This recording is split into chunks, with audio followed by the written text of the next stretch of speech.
How to add a credit card on SHEIN app. Hello guys, welcome back to our YouTube channel.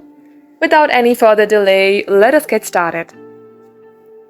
Launch your SHEIN application first and get logged into your SHEIN account. Now, in order to add a credit card, you have to tap on this Me section from your bottom right corner. Then you will see a name. Just beside your name, you will see a gear icon. It is also called settings icon. Tap onto it. At this page, you will see My Payment Options.